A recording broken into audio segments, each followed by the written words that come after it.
I would like to call this special meeting of the Sandy Springs City Council to order for Tuesday, May 26, 2026. Clerk, please call the roll. Mayor Rusty Paul, Present. Councilmember John Paulson. Here. Councilmember Melody Kelly. Councilmember Melissa Mueller. Here. Councilmember Frank Roberts. Here. Councilmember Mary Ford.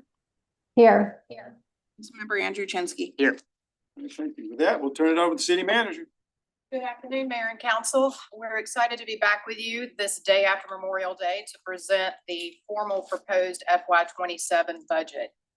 This is Budget Workshop 3 in our process. Before you today, you have a copy of the slides that we'll be walking through, and you also have the line item detail for the budget. Copies of both of these documents have been published online, and they are also available downstairs at the front desk for any members of the public who may wish to see a hard copy. Without any further ado, first up, our second slide today is a recap of our calendar for the year for the budget. This is unchanged. We've been looking at the same dates since we started the budget workshops on May 5th. We are today at workshop 3. Our first public hearing will be next Tuesday as part of council's regular council meeting. And then our second public and final public hearing and the budget adoption is scheduled for the second meeting in June on June 16th. Our budget principles have been unchanged since the start of the city. We always work to conservatively determine our revenue and expenses. By doing that, overestimating our expenditures and underestimating our revenues, it helps us eliminate financial pressures that may come up during the year. We also never propose the use of one-time revenue sources for ongoing expenditures. Doing that creates an automatic unfunded increase in following subsequent budget years. As we discussed during budget workshop 1 and 2, all of the expenses that are proposed in this budget are tied back to council's adopted priorities, which were discussed during the council retreat this year and then adopted by council in early February. We start today's presentation with some answers to some questions in workshop 2 that we were not able to answer during that discussion. First up, we had a question about the grants that have been received since in the last year. Here is an overview of the grants that have been received. And then the next slide includes a recap of the duties of the grants administrator position and an overview of the grants that are currently being managed by the position, as well as the grants that have been awarded since 2024. All told, we have received $6 million in grant funds since 2020. That position also helps reduce duplication of effort by serving as the single point of contact for our funder agencies, instead of having to go directly to departments to determine answers and to get answers to them in a timely fashion. Question brings me to this slide. So the Fulton County Arts Grant was $27,000 last year? Yes, remember they came back and added some additional money at the end of the year after they had done that. It was an addendum, and we went back and refunded some other thing. Refunded being the wrong word choice, but we did receive the extra. And anyway, and this doesn't have to happen now or anytime. This isn't related necessarily to passing the budget, but I'd be curious as to how the 27.5 was used. Sure, Tony can pull that up and Yeah, we'll and get that's, that. and not, budget dependent. Thank you. Any other questions about the grants administrator position? All right, next we had a follow-up question about Red Speed and the amount of revenue received by Red Speed. The city received 65% of the revenue that is charged and collected. Red Speed receives 35%. So here is the breakdown on those numbers.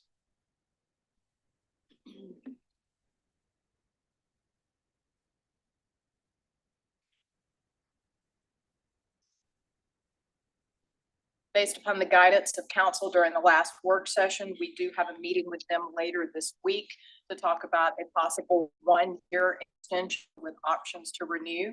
That would be coming to you all the second meeting in June, should Red Speed be interested in taking that approach. That was the direction and the consensus of the last meeting. Okay, do we agree to have options to renew? I want to give council the ultimate flexibility instead of having it just shut down.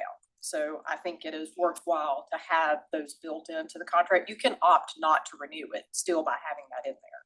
But we can circumvent the law that's going into effect if we have the renewal option. If that's council's desire. All right, thank you. Okay. All right, now we'll jump into workshop 3. First up is the operating budget assumption slide. That has not changed since budget workshop 1. These are the same numbers that we talked through before. I'm happy to answer any questions you all may have about these, but it does include an increase, a 3% cost of living adjustment for city employees. There is a slight increase in health insurance. We do have an increase in general liability insurance, and then also increases for our animal control agreement, North Fulton Regional Radio Authority, contracted agreements in place for our public works subcontractor agreements and recreation of park subcontractor agreements, and then our continued EMS subsidy for reduced response time. Yes, sir. So a question on health insurance, because you and I have been talking Yep. informally about this. What are you hearing from the people that are submitting and proposing to submit? Are we still gonna see this kind of an increase? Right now, we don't know that for sure because they're waiting until they get our full end of year numbers. Remember, that doesn't start until January. So we've had 3 interviews. Staff has done 3 interviews with third-party administrators looking at migrating us over to a self-funded program. We'll be bringing that back to you all with some better numbers later in the year, which will be after the start of the budget year. Unfortunately, I have to budget for the worst Yep, case no, I got it. scenario. There's just so much going on in this industry that It's rapidly changing. it is, and there's money to be had there, okay? So let's pay Money attention. to be saved. Yes, thank you. Yes, ma'am. So in our last workshop, the number quoted for the public works subcontractor agreement was 6.189 million. With the delta being 76,000 now, you all have found some savings there. Yes, we have a detailed breakdown further in today's presentation, and I'm having trouble flipping to it, but I believe it is. Sorry, Tony. Say it again. Oh, potholing, the 240,000 that we had to add back in. That is the additional cost to pothole. Meaning not a pothole, but you go out and prod the earth, make sure there's no fiber in the ground and you don't cut it accidentally. So is that line, so that line is correct? Because I'm just saying there's a disconnect between what we saw on slide 25 in our last meeting and this slide. Tony's looking that up right now, Okay. but I do see what you're saying, because if you look at slide, let's see the number here, I believe it's 26 in your slides today. It shows 6.189 million, but the difference is that potholing contract, which is a new one that we just need to add here.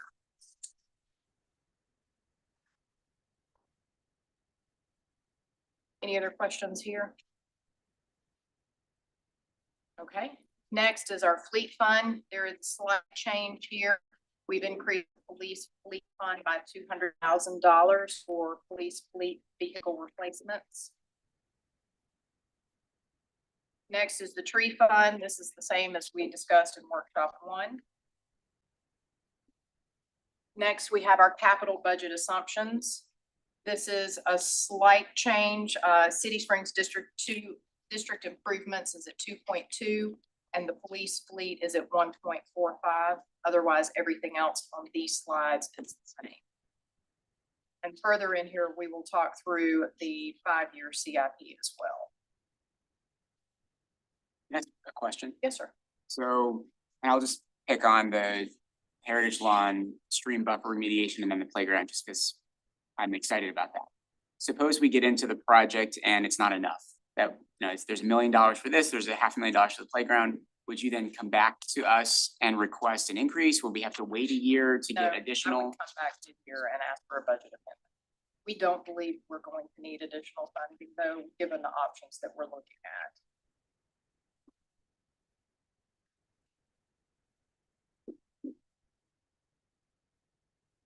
Right? Okay. Then we go over to slide 16. There are no changes here from budget workshop 2. If you would like to now take out your proposed line item budget, we're going to start going through the pages here. So this corresponds with pages 3, 4 in your budget detail.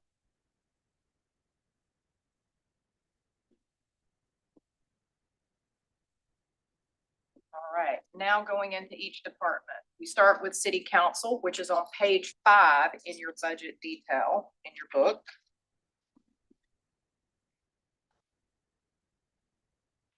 And you will see some nominal increases this year.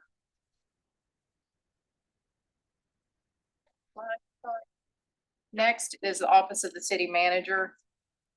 That is on page 6 and 7. You'll notice decreases here to account for the realignment of the 2 positions over to the new Office of Innovation and Delivery, which is page 8 in the budget book and the next line here. Big expense, and this one is on the capital side to cover the cost of a new citywide CRM. After that, you have the city clerk's office, which is on page 10. The decreases there are largely tied to the not having an election. Finance, page 12. The largest increase you see here under operations is for technical services, which includes some of the primary functions or the programs that help finance run: DocuSign, Laserfish, our ERP system for the city, Munis, Debt Book, and Bonfire for our purchasing and procurement program. Next is information technology, which is page 16. Legal. Oh, sorry, but legal is actually not on the line there. Legal is remaining the same with the exception of the cost of living adjustment for the 2 city employees in the office.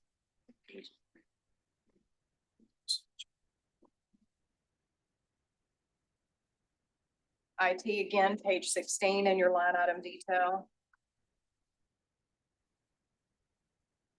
Human resources is the next one, and that's page 18 in the book.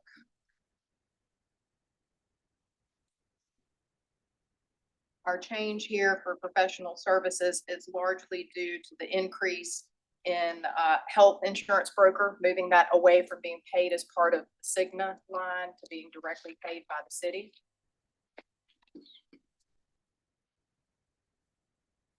Facilities is next. That's page 20 in the budget book.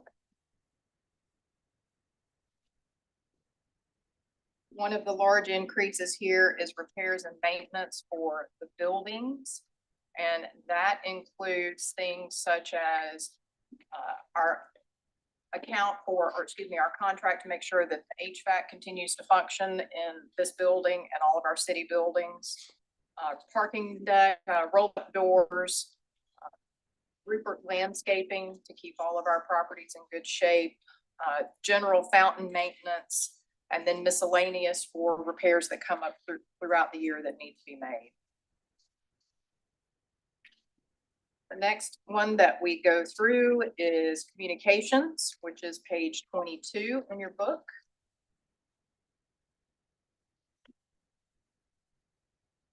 There is an increase in call center, which is a contractually obligated increase. Next, we have, I'm sorry. Go ahead. Sorry, no, go ahead. Okay. Next, we have general administration, which is page 24 in your budget book. Technical services here includes CRM implementation costs, which we talked about under the Office of Innovation and Delivery. Yes, ma'am. Oh, I'm sorry, Councilwoman. No, so you answered the one about technical services and professional services. Is that? I was about to tell you that one. Technical, professional services is bond administration fees, asset recovery services. It is our insurance broker for general liability insurance, our financial advisor fee, the amount that we have to pay to the tax commissioner to collect property taxes, arbitrage fees for arbitrage that we have to do on our outstanding debt, and then the citywide identity theft protection service for all of our employees. I have a question on communications. Website enhancements. Can you tell us what's happening there for the Some additional? of that is, and some of these names I do not know, and I may have to ask Carter to tell me about. Pantheon and Netlify, which believe help secure our website, make sure that it does not have bad actors doing things to it. Document repository to get all of our documents out there and searchable. And then also additional website development hours for some changes to the website.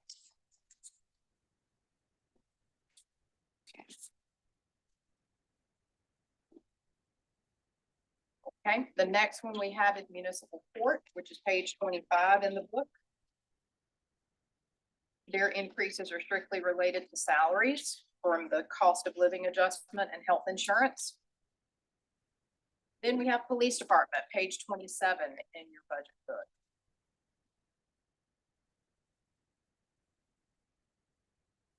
We've already gone through a number of their enhancements from our earlier workshops, and I've got a breakdown that I'll jump ahead to. Here is a summary of some of those that are included within each of these lines that we're talking through. Technical support for the Intelligence Operations Center. This is to keep the screens functioning. The narcotics and chemical identification device, ballistic shields, canine tracker, car radar units. All the PD this time. Next is the fire department, which is page 29 in the budget book. And that includes the replacement aerial and engine and the new bonus structure for parity with the police department. Page 31 is emergency management in your line item detail, and their enhancements this year include EMA preparedness exercise, the annual cost of our drone program, and the annual cost of our Avive citywide program, our AED program. The next department is Public Works, which is page 33 in your budget book. The enhancements here include a new fiber optic asset management transition, Sonic network management service, utility marking, that is the potholing that I was just talking about earlier, maintenance on our traffic poles, and increasing our street light maintenance and painting. And then 2 replacement sand and salt spreaders to replace some that are 12 years old. If I may, to refresh my memory, the utility marking services for G811, those are where they're putting the wire along the utility lines to actually positively identify where they are. Yes, and it's part of a state unfunded mandate. Actually, you'll recall last year. It's a state unfunded mandate? Mhm. Okay, good idea though. Yeah, it definitely is. All right. Then next we have recreation and parks, and they are on page 35. Oh, excuse me. No, fleet services is next. I skipped ahead. I apologize, y'all. Fleet management is page 35 in your budget book. And the only increases we have there are related to the cost of living adjustment. In fact, we have an overall decrease in fleet services. Then next we have recreation and parks, which is page 37 in the book. And that includes new recreation management software. Auto is the name of that we'll be transitioning to. An increase in program supplies for our recreation programs, and then site improvements, which includes various things that come up at any of our parks throughout the year. Community development is page 39, and the enhancement there is related to additional costs for the comprehensive plan, specifically related to public meetings and making sure we get sufficient and significant public input into the comp plan. Page 41 is economic development. There are no increases here, actually, except that is related to salaries. Then other financing uses on page 43. This is our section of the budget where we transfer funds out of the general fund to other funds to pay for debt service, to purchase vehicles, to support the Performing Arts Center, and to support capital programs, and then also stormwater. And that's page 43 in your book.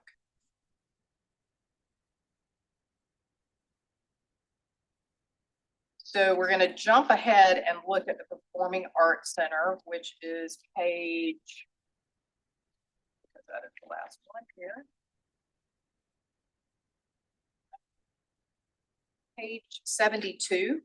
71 is the actual fund summary. This shows you the enhancements that were requested by the Performing Arts Center this year, which include EverPass, which is licensing for various sports programming so that we can show them both on the screen outside and also in City Bar.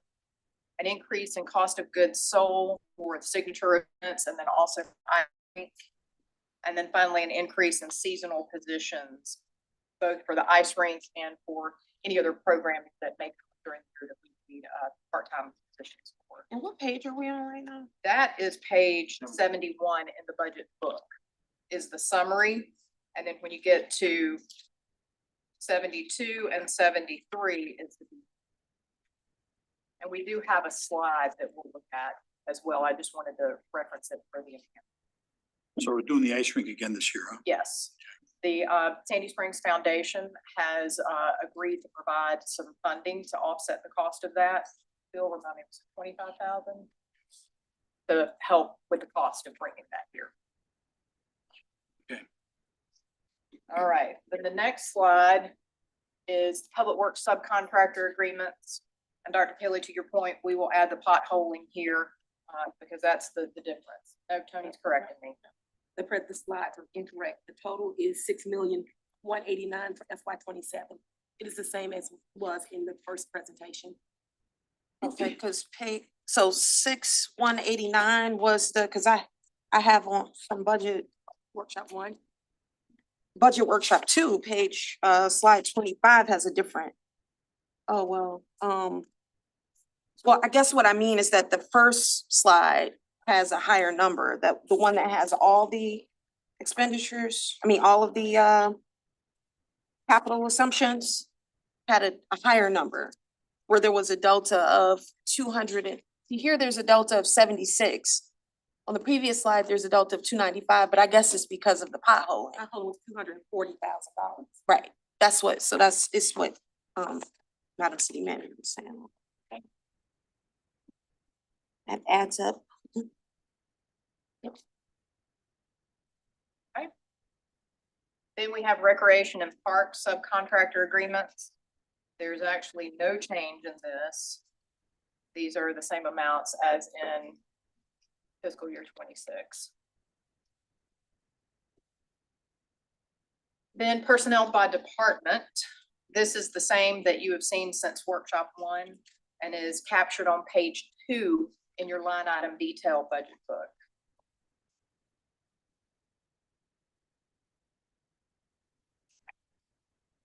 Our nonprofit summary is unchanged since workshop 1. I'm sorry, Eden. Yes, ma'am. I do have a question on the personnel by department. Yep. Just on number of total employees. How do we compare to cities of similar size? Smaller. So we are smaller. Yes, Okay. ma'am. Greenville, South Carolina, for example, has over 1,100, which is much smaller in land mass and much smaller population. But we can run some comparison numbers and show you that. We did this at the last, Retreat before last. not this past one, the one before. We consistently had one of the lower, for a city of our size, one of the lowest employee population. So for the new folks, that's actually a pretty instructive set of slides. If you would, it'd be good for you to recirculate those to all of us, because that's pretty impressive. Happy to. Yeah. Thank you.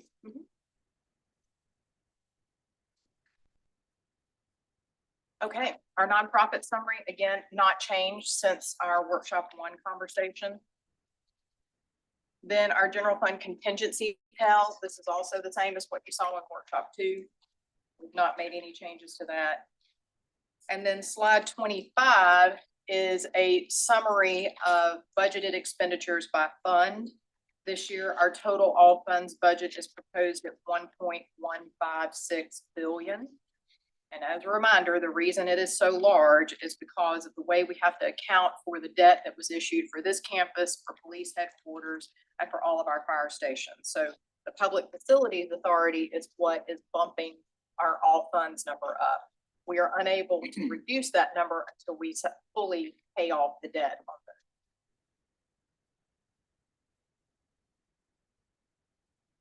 it. Okay. Now, we'll start on page 44 in the line item detail. First up, we have the confiscated assets fund budget. This is what used to be known as seized funds or asset forfeiture. These are funds that the police department receives for participating, and these are all court-ordered monies that are received by the city. They must be used to support police or law enforcement functions. Next, we have the opioid fund budget. You'll recall we are proposing to utilize these funds with the addition of an additional community paramedic in the fire department this year. Next is the E911 fund budget. As a reminder, these funds come into our budget and are transferred out to Chatcom. These are amounts that are received from the fee that is paid on telephones to support 911 services. Next is the tree fund, which we've talked through this. We do pay for half of our city urban forest coordinator out of this, as well as the other programs that we talked through in our prior workshops. How do we go about making our assumption for, so for example, the 671, sorry. Like, how do we, what goes into determining that number? It's based off of what we have coming in and what in terms of development. So a lot of these are folks, as you well know, that are removing trees and they have to pay into the fund. So that is how we've been trying to project it year over year. Okay, so I guess you expect quite a bit. Okay. It's kind of keeping with what we've seen the last 2 years.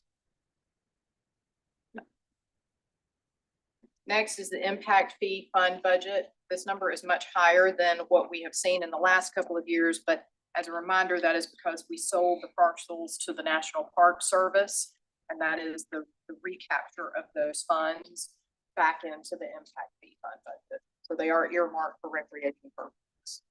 Aren't we reviewing this whole impact fee process? Is it this year? Yes, it is this year. Okay. And in fact, this next slide gives you additional detail on our current recommended projects. You'll recall we had conversation in the last workshop about the potential of council allocating funding for Rail 2C. We are not at the point that we believe we need to allocate that money now, so we're only recommending the additional needed for Old Riverside Drive, Park, and then the transportation one on Wilson Road.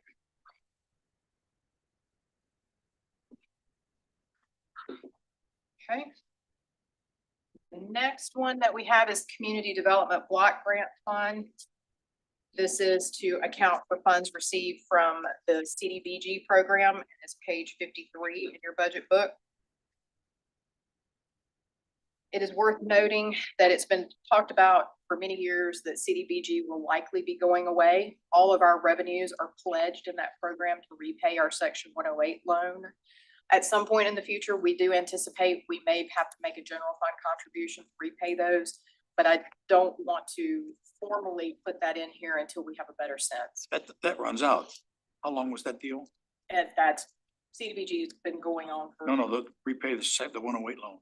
We have, let me get the number for you. I'm sure Michael is I thought that looking was it up coming right to a now. close here. The Section 108 loan our last debt service payment is gonna be fiscal year 2031, So we still got 4 Still years got to a go. few years left. 4 or 5 years to go. All right.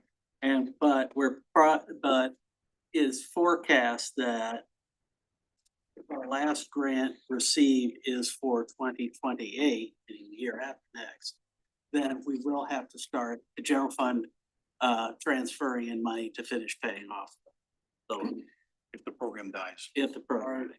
There's, what we're anticipating is that CDBG will go away either for 2 reasons. One, Congress ends the funding. Secondly, we don't have any areas left that qualify. Qualifying. So, so gonna have to watch this one very carefully. If Congress does away with it, there'll be some kind of glide path, but if we run out of areas where we can spend the money, then it will pretty much evaporate immediately. Well, that's actually a good result if we run out of those areas, yeah. From a overall well-being of the community. Right. It hurts our income, but makes means the community elevated. Okay. Next is the hotel motel tax fund budget, which is page 54 in the budget book. We're projecting a decrease this year, given the changes to travel and the economy. Followed by excise tax on rental motor vehicles, which is page 55. That number is remained pretty much around 100,000 for the last 4 or 5 years, so we're keeping it at that number. Piece block 1, so page 56 in your budget book. It's probably going to be easier to look at it there. We are fully budgeting all remaining projects for T-Splosh 1, which is why you see a 0 ending fund balance here. And that again is page 56. Here is our detail of those, which is printed in your line item detail. Make those fonts any smaller, could you? We did our best. That's why you got these That's why papers. you have this one. I got my peepers on. So you can look at it on the big one. Then we have T-Splosh 2.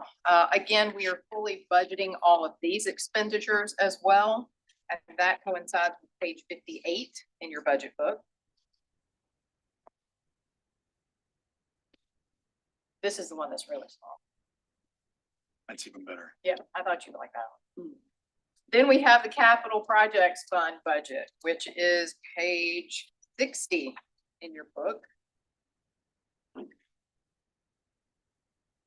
These projects are all fully budgeted as well. It doesn't mean that we believe we will complete all of them this year, but our past practice and what we recommend is to go ahead and fully budget everything on the off chance that we do make significant progress with these, because I believe that we will make a lot more progress.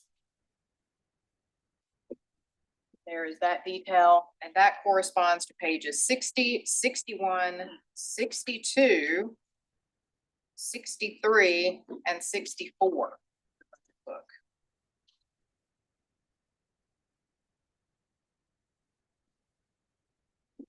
Next, we have our 5-year CIP, which is on page 65 in the budget book. There are 2 new projects that we have added at the bottom of this 5-year CIP. And for our new council members, this is intended as a planning document so that you can have a forward look at what we as staff, based on conversations that we're having with council and what we are seeing on progress with projects, we could reasonably expect to have as a future expenditure. Many of these are numbers that we simply, they're a worst case scenario. We can't guarantee that they're going to be this number. And the reason I mention that is I've added 2 new projects here this year. They're at the very bottom of page 66, which is the revitalization of Racket Center and the revitalization of Hammond Park. 2030. Elementary. These have been added as we work through the comp plan and the Recreation and Parks master plan. We anticipate there will be a need for debt to be issued, which will have to be tied to a voter referendum for a revenue source to pay for them. The 75 million that you see in 29 for Hammond, we are projecting that with a natatorium, if that is council's guidance. Again, this does not guarantee that this will be what we ultimately go with. It's simply a planning number so that you have awareness and visibility of future capital needs.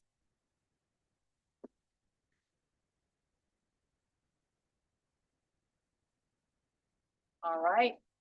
Next, behind that, we have the fleet fund budget, which is page 68 in the budget book. We've already talked through these numbers earlier, but there will be a fund balance remaining, which will carry forward to the next year. Then we have the Public Facilities Authority Fund budget, which is page 69 in the budget book. That includes a breakdown on all of our expenses to date for City Springs, for other projects, including public safety, the police headquarters, fire station 2, 5, 3, the fleet facility, and then planned additional expenditures that are being budgeted. 71 is, page 71, excuse me, is the Performing Arts Center Fund budget. And we are projecting to have a fund balance at the end of the year of approximately 900,000. Stormwater fund budget, page 74 in the budget book. We are fully budgeting, and again, this is funds that are being transferred in from the general fund and are then used to complete stormwater projects in the city. And then the final fund is the Development Authority Fund budget, which is pretty nominal. It will have a fund balance projected of 257,000 at the end of the year. I have a question, Eden. Yes, ma'am. So, on the facade improvement program, I think that you had recommended that that come out of the general fund and not the Development Authority Fund. Did. So, and we had we were going to wait until the design guidelines are completed later this year. So will that be part of, is that a line item somewhere in the budget, or how does that work? It is included saw it in, somewhere. it's in capital. Okay, so it's in capital. Okay. Thank you. Yes, ma'am. Eden, a question back on Performing Arts Center Fund budget. So the revenues, I didn't realize the revenues for 2026 are down $600,000 from last year, almost 600,000. Is there any particular reason why that was? Economic factors, buying as many tickets, and we're seeing it across the board, not just for our Performing Arts Center, but other places are showing similar outcomes. Bill and I are working to try to bring in some acts that are going to be at a more family-friendly price point to try to make that up, but it's getting more and more difficult. $100 tickets are pretty difficult for a lot of folks. All right, so then you proposed 2027 is yet 1.5 above what you think we're gonna do in 26. So what's the thinking there? 2027 proposed 9 million in change revenue, which is actual this year. Additional sponsorship coming in with the Sandy Springs Foundation being more active and helping bring those in, plus additional rentals within the building. So not just theater, but rentals on the third floor, studio theater, and then also within buyers. We do have quite a few rental folks that use that. So is this the foundation granting us money? They would be almost like a pass-through, so they're out doing fundraising, bringing in money, and then it would be supporting various programs. But we still consider that revenue. Yes, it is revenue. We have to budget for it. One of the things that we've complained about for years is the lack of sponsorships for some of the things like City Green Live, the skating rink, some of the performing arts programming that we do. They are making a concerted effort to go out and get sponsors for some of these, and they've already picked up a few, so. And also remember, we have a planned $500,000 transfer out of the general fund that would be booked here as revenue. That's 250,000 in parking revenue and 250 from the general. So does page 71 break out how much of the revenue is sponsorships versus tickets? Yes, So hang on, let me go. it does. Actually, it's a, Let me put my peepers back on. so page 71 at the top.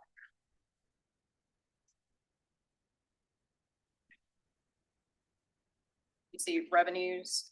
So there's theater revenue, conference center revenue, education, signature events. That would be where revenues would come in. Sponsorships. Ice rink, which is ticket sales for folks skating. And then that's the transfer from the general fund and from hotel motel. Well, it seems weird that our revenues are going down and that we're projecting a big split for next year, but hopefully it happens. Okay. Okay. All right, then we get to what I refer to as the magic slide, which is our projected undesignated fund balance.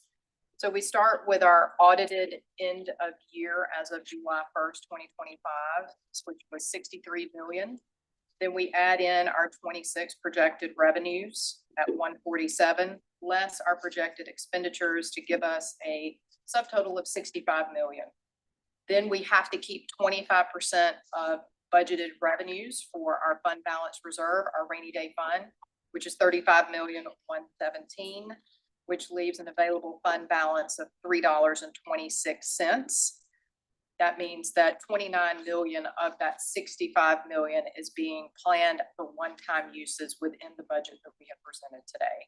So that leaves us with a zero amount for estimated undesignated general balance. With the same tax rate, no tax increases, no fee increases, and it's a completely balanced budget. 29 million is back in under capital budget assumptions. It's back within, yes, sir.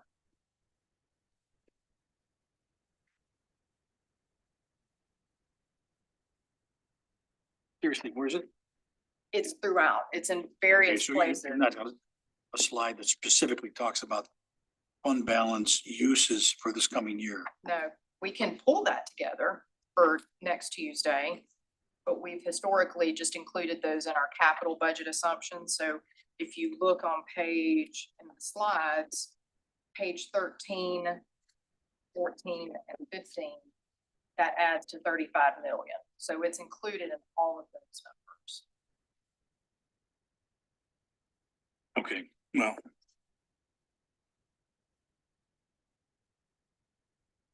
And then the final slide is my favorite slide every year, which really speaks to the success that we have experienced as a city. Since the city was incorporated in 2005, we have invested back more than $500 million in our community. And this does not include this campus, the police headquarters, municipal court complex, or any of our fire stations. So that is money that would have been used in other parts of Fulton County had Sandy Springs not been. Yep. I'm happy to answer any questions. I have a quick one. So Yes, sir. would you refresh my memory on the CRM update? That is the replacement for Lucity, our ticketing system, the current ticketing system. You You're don't have calling the that a ability. CRM system? Yes, sir. And we don't have the ability with Lucity for residents to self-serve. I We mean- need to go look up a ticket. The new one, we will be able to do that. Okay, okay. I didn't realize that's what you were calling it. Yes, sir. Yes, ma'am. With the updates to make the website ADA compliant, is that complete or will we be spending any money in the next budget year to continue that? There is some money, right, Carter? We have a tool that we're utilizing on our website, so we'll have additional fees to renew that service that makes PDFs on our site compliant, but we are looking to wrap up all the compliance on our side by the end of this fiscal. We're ahead of the game. The deadline has been pushed out though for another year. Yeah. I have a question Yes, for you. ma'am. All right. Multiple grant fund has 3 full-time employees.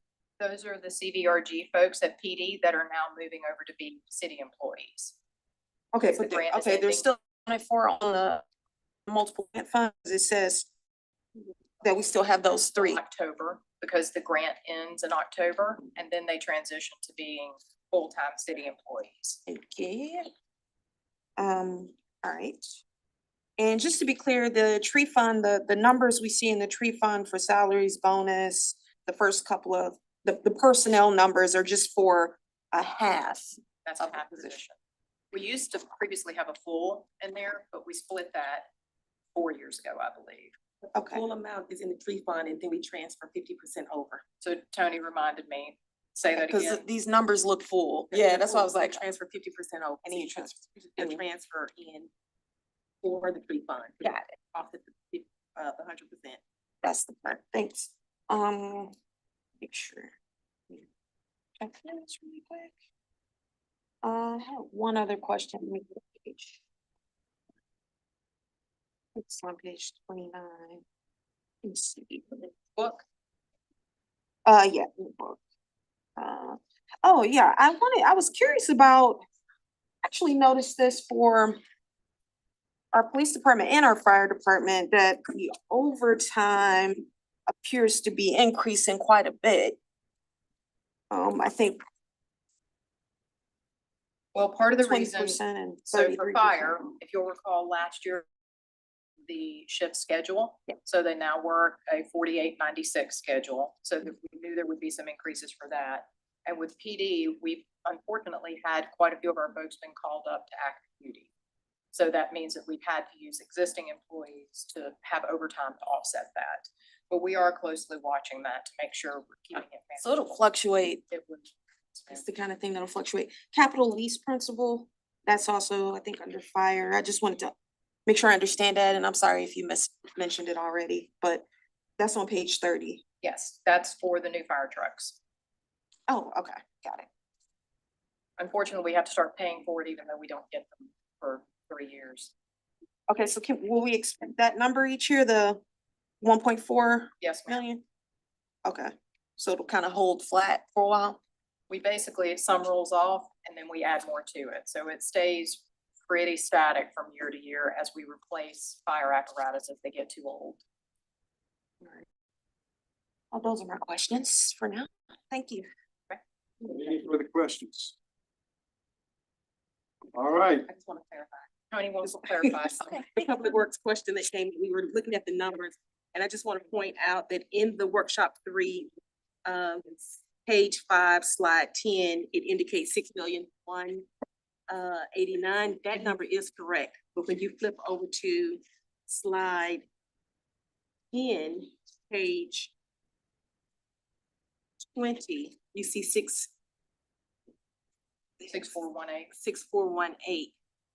Yes, Sorry, 6418 on page 10, slide 10, but 6189 on page 20, slide 20. 6189 is the correct number. 6.189? Yes. Okay, and the difference is again that, Pothole. Yeah, yes. And we'll adjust that. okay, yeah, cool, just so. Makes sense. Mr. Kinsler. Are we replacing any canines this year? We are, that was a Please. capital expense. So that's in capital. If I look in capital, I'll see it there. Thank The you. cost has gone up significantly. One dog is $50,000 now. Shinsky.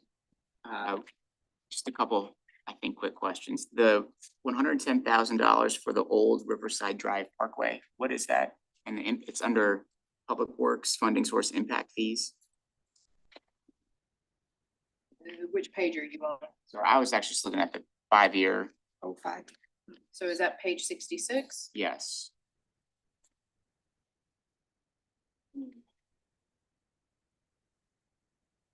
I think that should actually be Parks and Recreation instead of Public Works.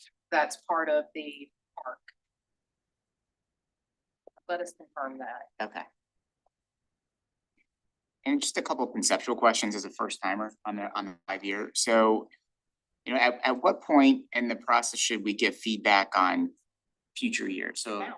like if I see something that I like 2 years from now or don't like, you want that now? Yes, please. It helps us to better project and give you all the most current information possible. So you don't have to give it to me right now, but if No, you not want like- to email it, yeah, Yeah, exactly.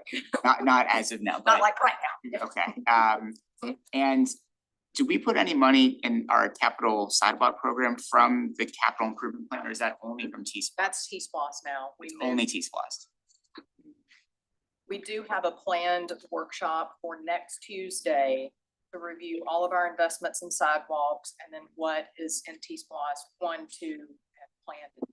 So we'll give you guys that update because I don't think you all, the new ones, have heard that conversation yet. That's for the workshop on Tuesday. Yes, it'll be on Tuesday. I would love to hear so thank you. I think that's super helpful. Yeah.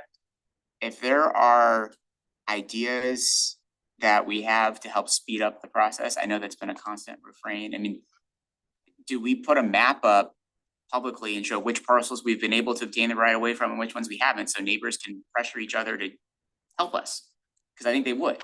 Do we make that publicly available? Do we hire more staff to help with the legal process? I'm open for anything, but I would love to hear some ideas if that's possible. Very good. Yes, sir. So you talked about a parks bond, you mentioned this earlier, we've had conversations about it. we have the Master Parks and Recreation Master Plan, which is being worked on this year. Yes, sir. So before, it's my opinion that before we as a city commit to doing this, we got, make sure we have a good justification, a good reason behind it. And this is gonna be part of the public discussions during the comp plan review. I'm not necessarily against it. I'm against putting it on a ballot and having it lose. Oh, yeah. So I wanna make sure we got we have a good story to tell the community before we go out and do this. We've had conversation back and forth about a natatorium. People wanted a natatorium. Every time we looked at it, they cost a lot of money. I just got an email from a fellow who runs one of the pool services. He just said to me, I understand we're gonna be talking about a natatorium again. We revisited this 7 or 8 years ago, and it's just too much to take on. Anyway, My intent on putting it in the 5-year CIP was, we've had a lot of conversation about it. There seemed to be consensus, especially as we go through the Parks Master Plan update. I didn't want it to be that, I didn't want the public nor council to think that we weren't thinking ahead with that. I think the whole it's far reason enough that- out that we're not committing anything to it. We're Correct. just putting it on as a placeholder. That's right. Well, it's in, you've got it in the capital program, but you also got to figure out if the cost of maintenance is pretty high too. Brent and I have already been having a lot of conversations about that. That's Brent and I gonna be an both have run operational pools. cost that we'll have to include as well, so. Very expensive. So this fellow, if you want, I'll give you his name. Please, Cause he's in the middle of pools that would be great. and he's a pretty sharp guy too. All right, I'll pass it on to you. Any other questions? Dr. Kelly? Yep, can anyone give us like a high level timeline for the facade improvement program? Like when could a business owner expect potentially to see something, even as high level as like what quarter, maybe? I would think first quarter of 27, assuming that council approves Right. the so design we might- guidelines. Okay, And then we would bring back a proposed program for you all to debate and discuss and help us refine. okay. Two more questions. Guardrail replacement, which is listed in as a capital program, and I just wonder like what makes that different than, for example, the potholing, which is treated. So potholing is a function where they go out and mark it. That's not repairing potholes. Yeah, The guardrail is actually repairing guardrail on city roads. right. I knew that. I was just thinking, is it not a subcontractor kind of? We've It's, always you know, done why do that we one as a separate- capital because typically you don't have it every year.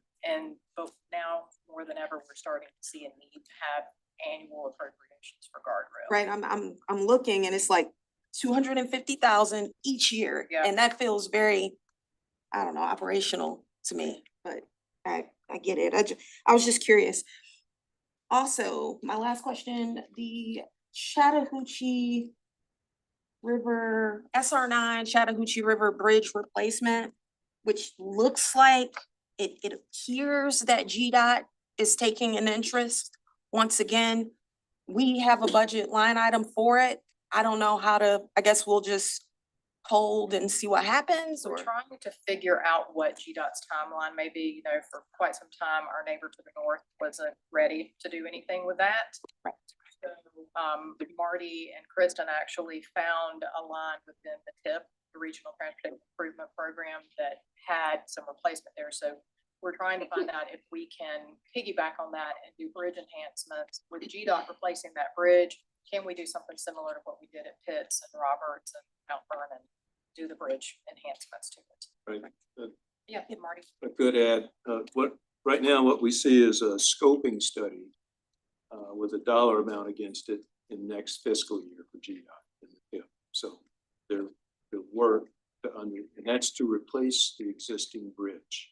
Right. So that's the scoping study that GDOT is gonna go get under contract. Once they begin that, start to know a lot more about where and how far they're gonna take the study. And then they have some out years programmed as well for the follow-on design work, right of way, needed construction, et cetera. But it all begins with the scoping study that hopefully begins next fiscal year. It Well- studies the bridge, gives us some where GDOT wants to take. I was able to have a somewhat public meeting with their team who's handled the project management team that's handling that, and they confirmed that the scoping, like you said, they are bidding out the scoping and that It's under part of it, solicitation right now. right, right, and that part will be underway. Well, I was under the impression at least this year, later this year, the This- Scoping, This calendar year, it's their right, calendar. fiscal calendar year Right, 27 that begins. But with the scoping study, we're still years away from that bridge being replaced. yeah. When, You guys do the design and then you've got to get the construction money and all that sort of stuff. right, the time I was quoted was just after we would start the Roswell Road North. North End Boulevard. Yeah, it was like just on the tail end of that, so. So Marty, while we're on that subject, that was a pretty intense look at that whole intersection, the bridge and the intersection north of the river some years back. Roswell was gonna do a bunch of stuff, There. and that's probably 10 years old, but they spent quite a bit of time looking at alternatives to finish the north end of that bridge. Is any of that's valid, any of that on any of their radars? And that's part of the challenge with the scoping study. Right now, as far as I know, the scoping study looks at a bridge replacement, the age of the bridge, et cetera. And then Roswell has a separate project with federal dollars aligned against it, their gateway project that was grade separation. and those Yeah, kinds that's of what I was thinking of. North. I think those are construed. That's the river. Yeah, they're in the tip, that project's in the tip too, but, you know, it's dependent upon Roswell. And they've got to come up with matching money, so there's and the will to do it. They have never had the will to do it to this point. Sure, I still want us, I don't want us to study this in a vacuum. And then we come up with our plans and Roswell looks down and says, why are you doing it this way? You're wrecking everything we were planning on doing. So hopefully in this case, this is GDOT taking ownership of the bridge replacement. That's the encouraging thing. Well, they'll reach across. So the meeting that I had was GDOT and the city of Roswell. And the city of Roswell, they're on a similar timeline as the North End Boulevard, which is gonna be kind of messy, but that's the timeline they're on for their project. That's north of the river. That's So. good. Glad looking at it. Anything else? Well, Eden, staff, Tony, everybody, Michael, everybody that's worked on this, thank you. This is a massive amount of work. I mean, months worth of work goes into this, and as usual, you've done a very good job of taking the priorities that the council outlined in January at the retreat and then turning them into concrete financial documents to make that vision come to reality in the financial aspects of the city. So thank you all who are involved, and I know the number of hours that was involved to make this happen. So thank you very much. We'll have next Tuesday, a week from today, will be our first public hearing on the budget. And then on the 16th, we'll have another public hearing as part of city council. And then you'll be called upon to vote on the budget on the 16th. If you have any questions about what you have in your documents, please send those to Eden, and we'll get answers to you as quickly as possible. With that, I'll entertain a motion to adjourn. Aaron, move we adjourn. Mr. Paulson moves adjournment. Is there a second? Seconded by